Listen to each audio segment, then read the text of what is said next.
네, 이 납부 능력이 있음에도 상습적 또 고의적으로 세금 납부를 회피하는 고액 상습 체납자 명단이 지난 17일 공개됐습니다.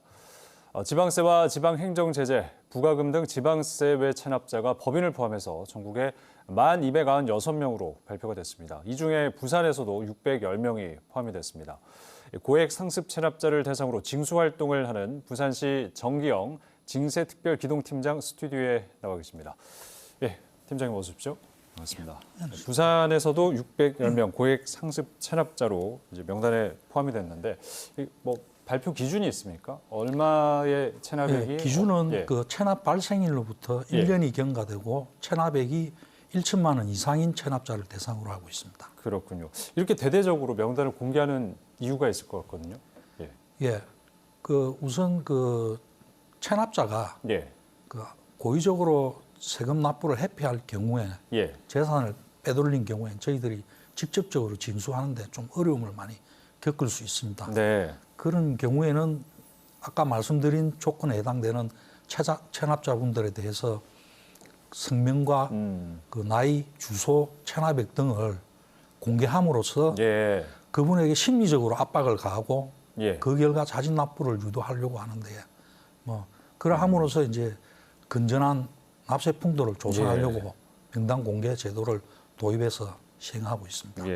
뭐 명단이 공개돼서 압박감을 느껴서 미뤘던 체납액을 납부하는 분도 계시겠지만 또 끝까지 버티고 계시는 분들도 있지 않겠습니까? 그런 분들에게는 어떤 식으로 강제 집행이 시행이 되나요? 그럴 경우에는 저희들이 그 부동산의 경우에는 부동산이나 안 그러면 차량의 경우에는 저희들이 강제 매각 조치를 하고 있습니다.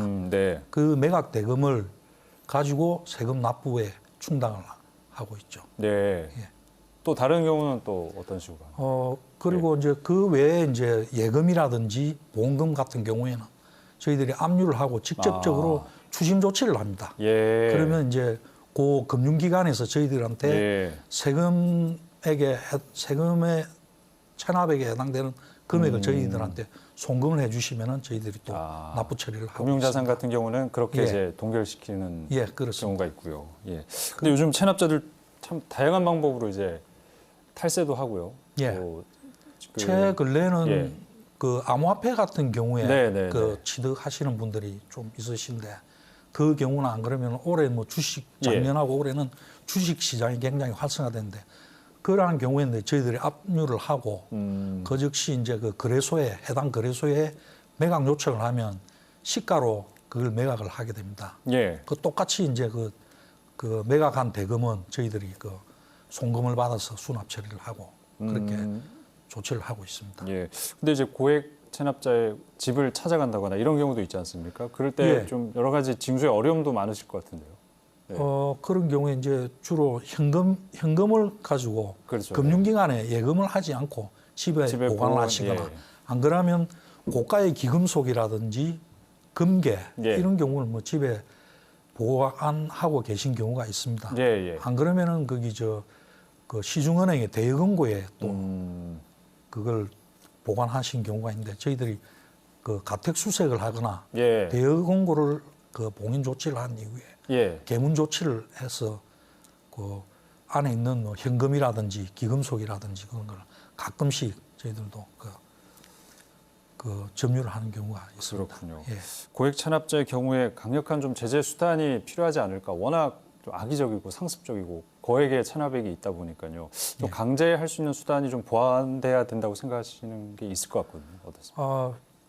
그래서 아까 고의적으로 재산을 회피하시는 분들 중에는 어떤 유형이 많았냐면 자기가 매각한 그 재산의 그 관련 그 금전을 그 배우자나 직계 좀비소 또는 친인척을 통해서 얻어가는 경우가 많습니다.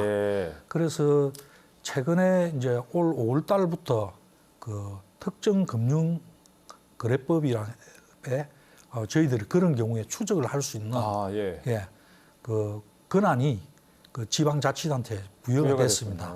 그래서 앞으로는 저희들도 그 악의적으로 재산을 갖다가 도피한 분들에 대해서 대응을 할 수 있는 수단을 가졌기 때문에 강력하게 조치를 취할 예정입니다. 그러니까 뭐 체납으로 인한 재산 같은 걸 아무리 가족이나 지인들에게 예. 빼돌렸다고 하더라도 예. 지금은 이제 강제로 징수할 수 있는 그런 상황인 거군요. 그게 이제 앞으로 이제 그 활용도가 뭐 어디까지 되는 건 모르겠는데 네, 네. 일단 제도적으로는 그렇게 돼 있는데 보장이 돼 있는 상황인 예. 거고요. 예. 지금 저희들이 행안부에 그 총 한 700명 정도에 대해서 네. 예, 지금 자료를 요청을 한 상태인데 예. 그게 결과가 어떻게 나올지는 저희도 뭐 아직 뭐 워낙 다양한 예, 상황들이 확신은 있으니까. 할 수는 예. 없지만은 예. 하여튼 마련된 제도는 최대한 활용을 해서 알겠습니다. 예, 체납세 징수에 최선을 다할 생각입니다. 예. 그런데 이제 체납이라는 게 뭐 악의적이고 고의적인 체납도 있겠지만 생계형 체납도 예. 있지 않습니까? 이런 경우에는 어떻게 좀 강제이행 조치를 지금 취할 수 보면은 있을까요? 작년이나 올해 같은 경우에는 코로나로 인해 가지고 특히 자영업 하시는 분들이 경제 활동이 많이 위축이 그러니까요. 됐습니다. 네. 그렇게 하다 보면 수입이 당연히 줄어들게 되고 예. 그러면 세금 납부하는데 많은 어려움을 겪으실 네. 가능성이 많은데 그런 경우에는 저희들이 그 장기적으로 분납을 할 수 있도록 그렇게 유도를 좀 하시는 예, 거군요. 유도를 하고 있습니다. 예. 그런 도움을 또 주시기도 하고요. 예. 근데 이제 코로나19 이후에 뭐 직접 현장을 찾아간다거나 강제 징수 활동하시는데 좀 어려움은 없으셨습니까? 그 아무래도 예. 이제 그 체납세 징수 활동도 비대면으로 할 수밖에 없기 때문에 예. 예.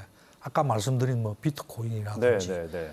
뭐 그런 식의 신종 그 자산에 대해서 저희들이 뭐 오히려 더 체납 처분을 하려고 네. 예, 그 체납자의 재산을 찾으려고 노력을 많이 하고 있는 중입니다. 그리고 예. 실제로 압류도 하고 그다음에 매각 조치도 하고 안 그러면은 뭐 그게 압박이 돼서 또 실제로 자진 납부하신 분들 사례도 좀 예. 여러 건이 있습니다.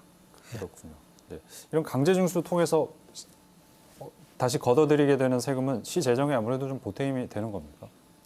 예, 당연히 뭐 그런 효과가 나타날 수 있고요. 뭐 그렇다 하더라도 이제 저희들 그 징수율이 뭐 우리 지방세 같은 경우 부산시 같은 경우는 예. 지금 98%가 넘습니다. 그렇군요. 그러면 예. 그 100원을 가세를 하면은 98원 정도는 돌아온다는 예, 얘기인 납부를 거군요. 하고 계시기 예. 때문에 낮은 징수율은 아닙니다. 하지만 그렇군요.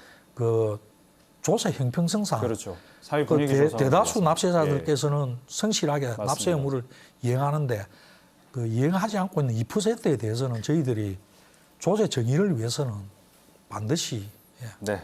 징수가 될 수 있도록 조치를 해야 되는 게 끝까지 좀 예. 노력해 주시길 바라겠습니다. 예. 지금까지 부산시 정기영 징세특별기동팀장이었습니다. 말씀 고맙습니다.